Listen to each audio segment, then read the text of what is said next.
Thank you, Harlan. In-depth overview, a lot of sources of non-NIH funding. And now to move along with the program, I'm going to introduce Judith Podskalny from the NIH.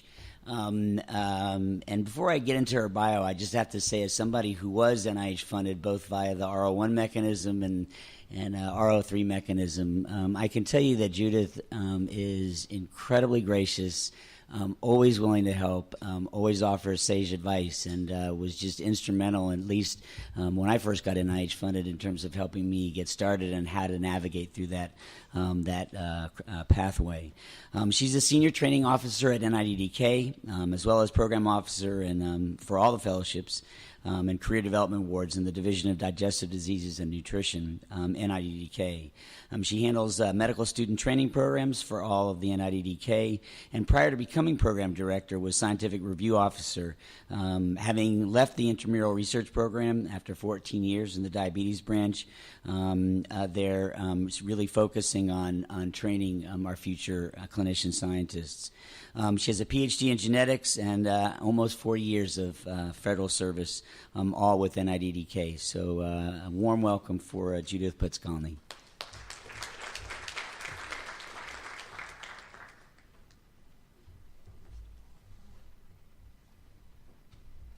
Okay, thank you. It was nice to be invited. You could have left out that 40-year thing there. So the point of my being here, I think it's probably more important that we have time for questions, because what you want to ask is more important than what I think you need to hear. But my talk is going to focus on just broad strokes about NIH, because there are a lot of misconceptions out there, and it makes your life easier if you know how we work. So just a few factoids. Not quite tall enough to see that one. We are the largest federal agency for supporting biomedical research. Our budget is over $30 billion. About 80% of that budget goes out to you guys. It doesn't stay in Bethesda, where our intramural program is. Thanks. And we do have grants, contracts, and cooperative agreements. There are differences in those mechanisms of support that I'm not going to get into, because at this stage of your career, you're interested in grants. And according to our website, we support over 300,000 research personnel. I don't think that's full-time, at 3,000 locations, but, and this is key, there are 27 institutes and centers. 24 of us have the authority to fund grants, so it's a bit complex. However, when you're going to apply for a grant, the first step is multi-component, basically. So consider your career stage. Fellows can't apply for R01 grants, and that's our kind of bread and butter grant. You do have to identify the institute or center that would support your research.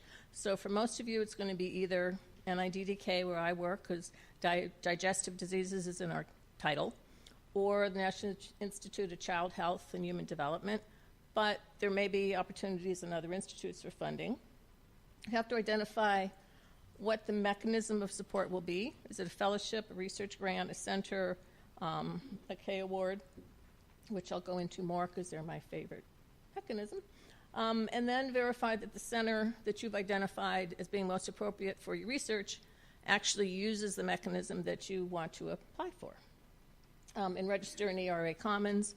Everything is done electronically now. It's wonderful. And you need to be registered in order to have your institution submit a grant application.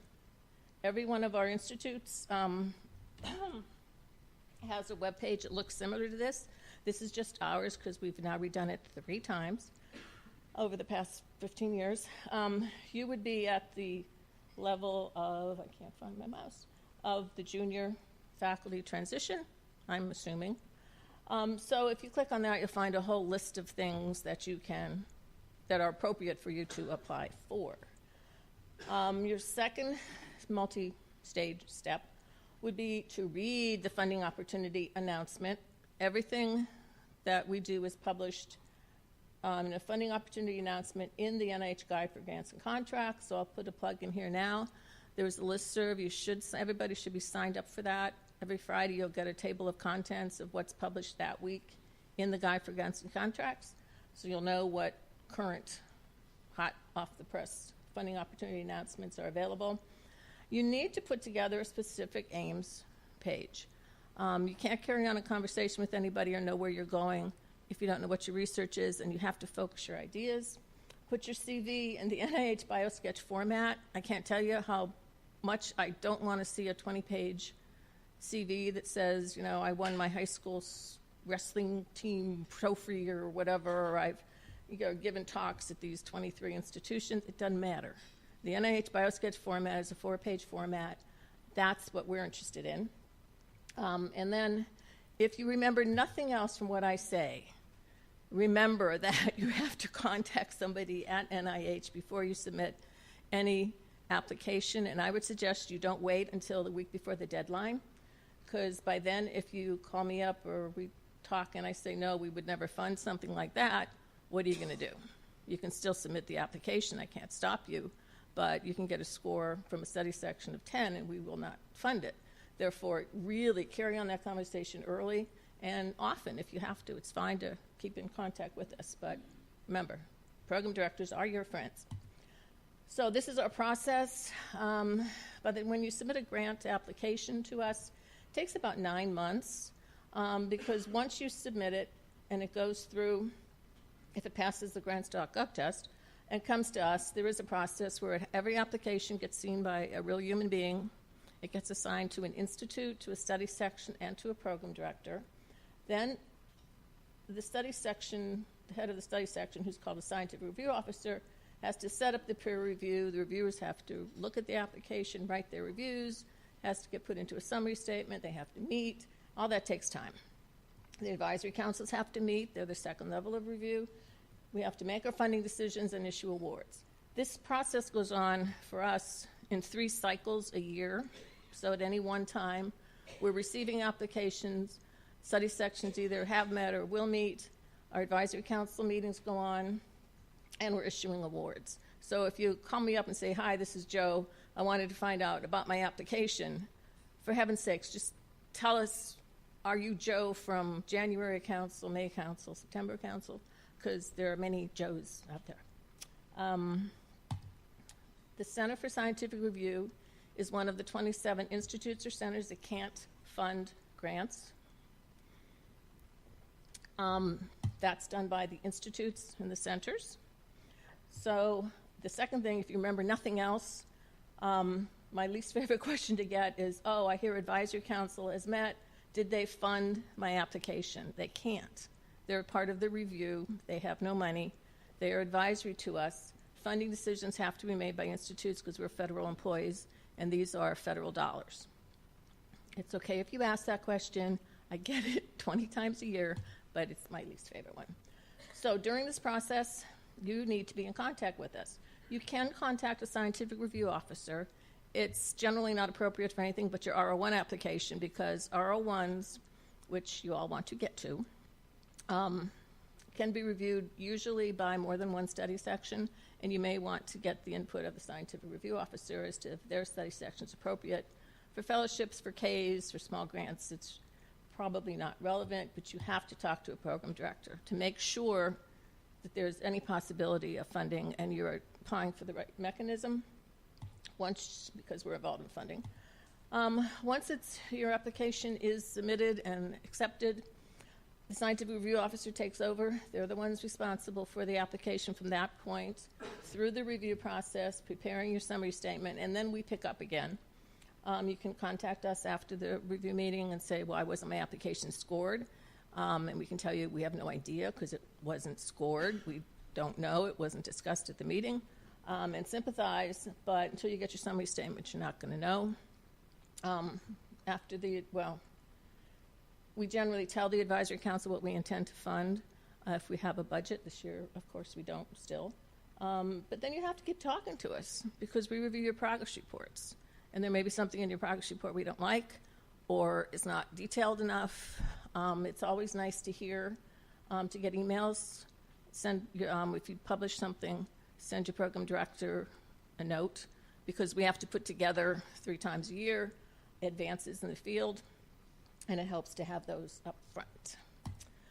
So at this stage of your career, and I know there's several of you in the room that, not several, many of you have had K awards from us. Some of you have them now. I've seen some of you at these workshops before, so I apologize if you're tired of hearing me talk.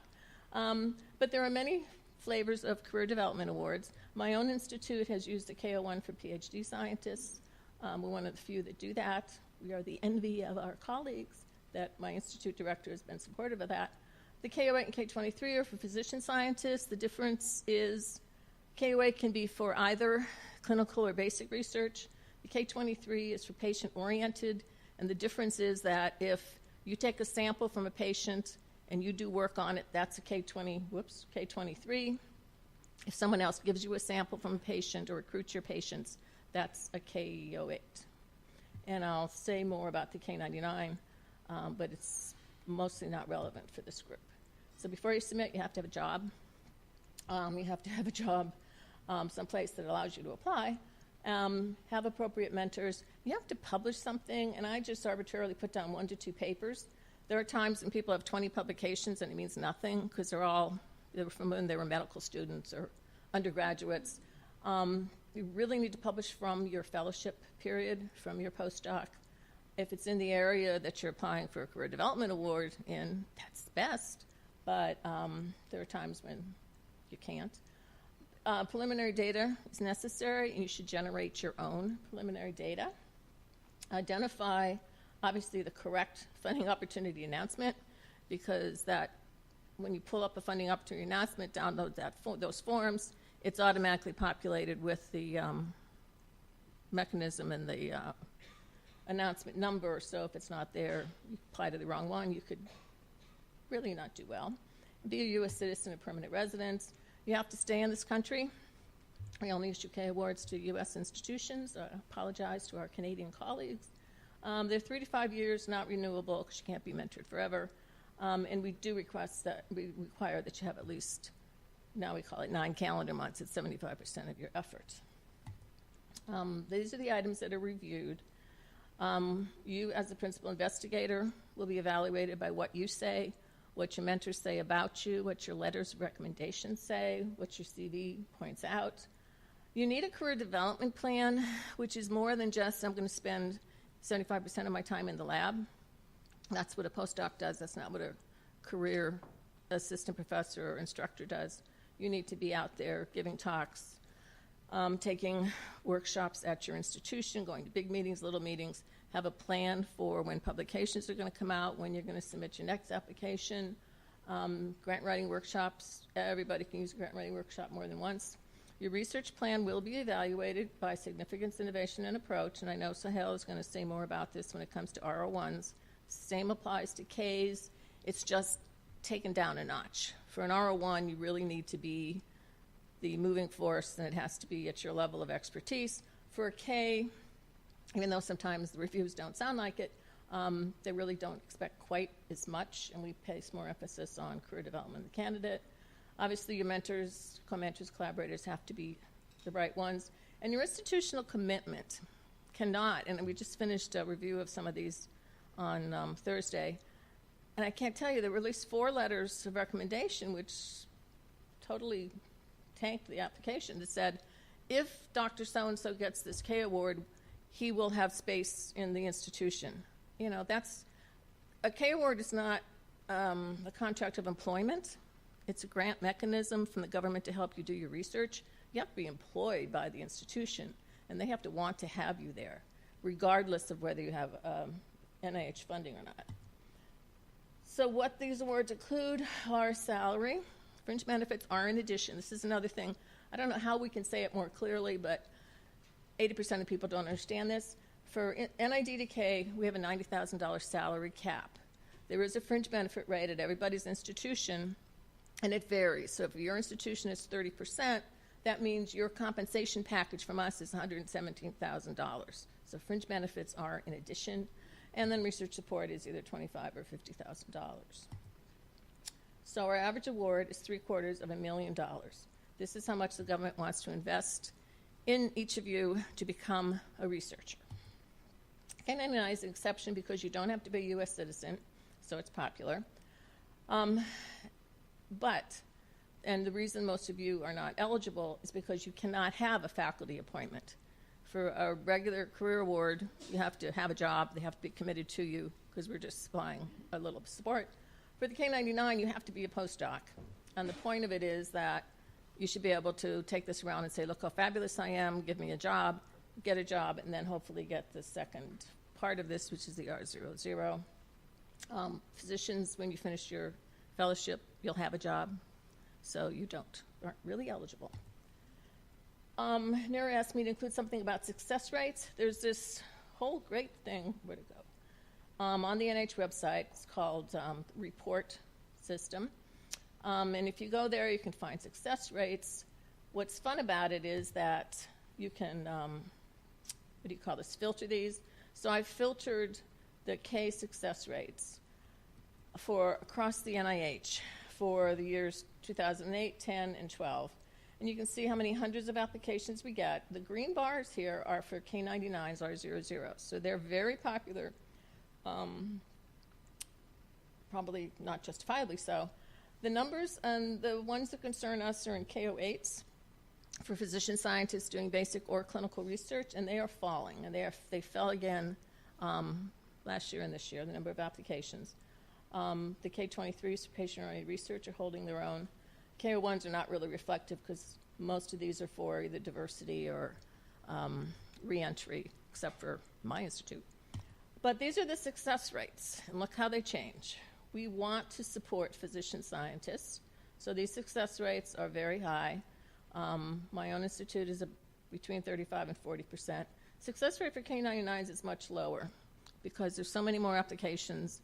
The review is a bit more difficult, but your chances are not as great for a K-99. So look at it that way when you think, oh my God, I can't apply for one. You really want to be applying for K-08 or K-23. I wanted to briefly mention the loan repayment programs because you are a group for which these are targeted. There are 5 programs. The 2 big ones are clinical research or pediatric research. What you get from one of these, and I know a few of you have these, they're wonderful. Tried to convince my daughter she doesn't want to be a researcher. You can get up to $35,000 for 2 years towards your educational loan. Now remember, these are, first of all, these are contracts, these are not grants. Second of all, you never see any of this. You just notice it on your bank statement or your loan statement that it's going down. We pay the taxes, and you can recompete. So this year, when we finished doing this, they used to be going out, a contract, 2-year contract, was $97,300. So who doesn't want that much money to come from the government to your bank to pay off your student loan? And we have some people who are reapplying and in their renewals still owe the maximum amount, and we are funding some of them. But you have to be a U.S. citizen. You have to have a decent amount of educational debt. If you only owe a couple $1,000s, please don't apply. It irritates me no end when you have people who owe hundreds of thousands and then somebody wants to repay $2,000. Irritating. The research you have to perform is only 20 hours a week, and it's only for the period of the loan repayment. This year, the cycle is now open, or for 2015 actually. It's open until November 17th. It'll be open again next year. We don't see any sign of this going away. You will know by next July if you've received a loan repayment contract. And so for the ones that I review anyway, really want to know how you're going to be supported through June of 2017. And this is a hooker for many of you who are on training grants, because you're on a training grant and you're totally eligible to apply, and it's probably a good time to apply. But unless you know how you're going to be supported for this 2-year period, we're not 100% sure we should take a chance, because what happens if you have a catastrophic event and you decide, oh my God, I have to go into private practice? These are contracts, so there are penalties for defaulting on a government contract, and I don't want to see anybody do that. We've had it done, and it's not pleasant. So the final point is that we have a really big budget. It's $30 billion. It's not as big as we'd like. Sequestration is over, thank goodness. But it's a big budget. And we want to be your advocate. We want to help you. You may not like what we have to say. I've had to tell people, no, you are not a good candidate, or no, your project is something we will never fund. So you can listen or not. It's up to you. I'm surprised many people don't listen, and I'm right.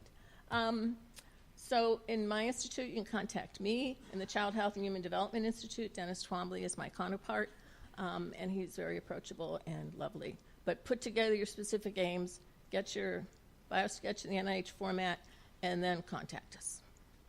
And that's all.